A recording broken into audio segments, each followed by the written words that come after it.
Just days before the March for Our Lives, Stephon Clark was shot by the police. The Sacramento PD claimed that Mr. Clark, quote, advanced toward the officers, but an autopsy found that he was, quote, struck 8 times, mostly in his back. Officers apparently believed he had a weapon on him, but all he had was his cell phone. Medical assistance did not arrive until about 6 minutes after the shooting. Stephon Clark, like the 17 people who lost their lives in Parkland, is a victim of senseless gun violence.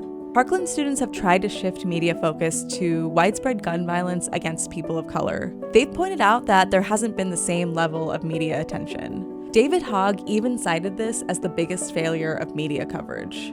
And the truth is, American police shoot and kill far more people than in other countries, and a disproportionately high number of those killed are Black Americans. Black people accounted for 31% of police killings in 2012, even though they made up just 13% of the US population. But this is the way Black victims of police violence are talked about by right-wing and some mainstream media. Alton Sterling has a lengthy criminal history. I'm saying that he's obviously not a pillar of the community, and the problem is that the cops knew him, and he ran from the cops. She had a problem with the officer. She had a problem with being stopped. She didn't like the fact that she was being stopped. Her whole arrogant attitude. This civilian has dared to physically have this altercation with the officer. If he was high on some drug, angel dust or PCP or something, then we'll know. And that's entirely possible. Entirely possible. Mr. Crutcher apparently has a long criminal history and appeared to be under the influence, or so the police are charging. Right-wing media especially try to justify the, quote, use of force by portraying the victims as threatening the police officer's life. She feared for her life when she opened fire. A split-second decision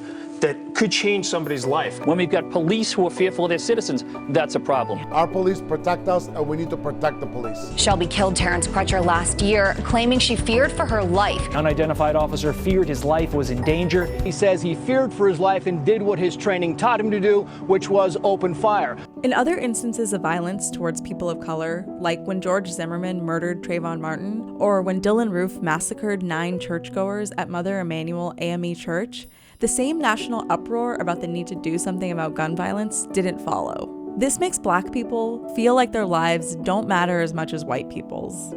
Black Lives Matter co-founder Patrisse Khan-Cullors asked, "Why don't Black people get to be victims? I think what happens is white people get to be everything."